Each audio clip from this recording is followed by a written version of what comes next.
এই ছেলেটি তার প্রথম জন্মদিন উদযাপন করছিল। তার মা বাবা তাকে একটা ছোট্ট খেলনা গাড়ি উপহার দিয়েছিলেন, যা তার খুবই পছন্দ হয়েছিল।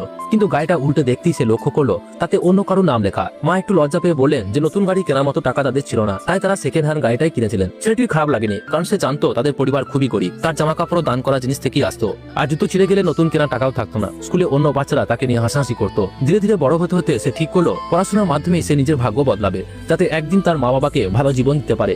সে একটা নামী ইউনিভার্সিটিতে ভর্তি হওয়ার সুযোগ পেল। কিন্তু ঠিক সেই সময় তার বাবা গুরুতর অসুস্থ হয়ে পড়লেন। অপারেশনের টাকা জোগাড় করার জন্য সে পড়াশোনা ছেড়ে চুপচাপ একটা কনস্ট্রাকশন সাইটে কাজ করতে চলে গেল। তাড়াতাড়ি বেতন পাওয়ার জন্য সে লোকজনের কাছে হাত জোর করে অনুরোধ করত। অনেক ত্যাগের পর সে 1 লক্ষ ইউরো জমাতে পারলো। কিন্তু তারপর ডাক্তার জানালেন বাবার অবস্থা আরো খারাপ হয়ে গেছে এবং এখন জরুরি অপারেশন দরকার, যার খরচ 5 লক্ষ ইউরো। ছেলেটি পুরোপুরি ভেঙে পড়লো। ঠিক তখনই সে একটা দেয়ালে একটা বিজ্ঞাপন দেখলো। বাবাকে বাঁচানোর জন্য সে নিজে সবকিছু কুরবানি দিল।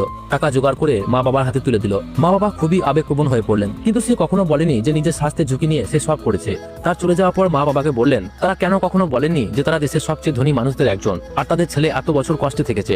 বাবা জবাব দিলেন তারা সবকিছু তাদের দত্তক ছেলের জন্মদিনের পর জানাবেন, যদিও সেই দিনই তাদের আসল ছেলেরও জন্মদিন ছিল, যাকে তারা ইচ্ছে করেই উপেক্ষা করে গেছেন যাতে সে শক্ত হতে পারে। সেই রাতেই মা বাবা তাদের দত্তক ছেলেকে একটা বিলাসবহুল হোটেলে নিয়ে গেলেন। তারা জানতেন না যে তাদের আসল ছেলে সেখানে ওয়েটারে কাজ করছে, শুধুমাত্র বাবা চিকিৎসার খরচ জোগাড় করার জন্য। ছেলেটি শক্ট হয়ে গেল যখন সে সেই অভিজাত জায়গায় মা বাবাকে দেখলো। নিশ্চিত হতে সে তার মাকে ফোন করলো, আর মা ঠিক তার সামনেই ফোনটা ধরলেন। সেই মুহূর্তে সে সব সত্য বুঝে গেল এবং তার হৃদয় পুরোপুরি ভেঙে গেল। তার মনে হলো কয়েকদিন আগে কনস্ট্রাকশন সাইটে যে লোকটাকে সে ধমক দিয়েছিল সে আসলে তার বাবারই কর্মচারী ছিল। সবটাই ছিল এক নিষ্ঠুর পরীক্ষা।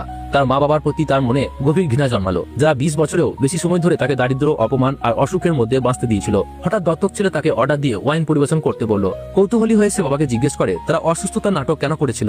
তখনই সে জানতে পারে বাবা কখনো অসুস্থই ছিলেন না, সে অকারণেই নিজের শরীরে কুরবানি দিয়েছিল। এটা শুনে তার হাত থেকে গ্লাসটা পড়ে যায়। দত্তক ছেলে তাকে গালিগালাজ করে এবং বলে সে তার শার্টের দামও দিতে পারবে না যদি না সে সব বোতল শেষ করে। হোটেলের ম্যানেজার মাঝখানে এসে তার বদলে মদ খাওয়ার চেষ্টা করে, কিন্তু তাকে ধাক্কা দিয়ে সরিয়ে দেওয়া হয়। মাও তাকে অপমান করে বলে সে ক্ষমা চাইতে জানে না। ছেলেটি বলে তার 1 বছরের বেতন দিয়েও তারা যে কাপড় পরে আছে তা কেনা যাবে না, আর 1 বোতল মদে তার ভুল মুছে যাবে না। তারপর সে এক শক্ত মদের বোতল তুলে পান করতে যায়। ম্যানেজার তাকে আটকাতে চেষ্টা করে এবং বলে তার স্বাস্থ্যের কারণে সে মদ খেতে পারবে না, কিন্তু ছেলেটি বলে তার জীবন তো একটা খেলনার মতো, যেটা যে কেউ নিজের ইচ্ছা মতো খেলে। সেখানে বসে থাকা লোকজন তাকে করুণা চোখে দেখতে থাকে। ঠিক তখন বাবা একটা ক্রেডিট কার্ড ছুড়ে দিয়ে বলেন তাতে 50 লক্ষ ইউরো আছে। সেটি মনে পড়ে যায় স্কুল জীবন থেকেই সে কিভাবে কাজ করে পরিবারে সাহায্য করেছিল, আর আজ একটা কার্ডই সবকিছু বদলে দিতে পারে।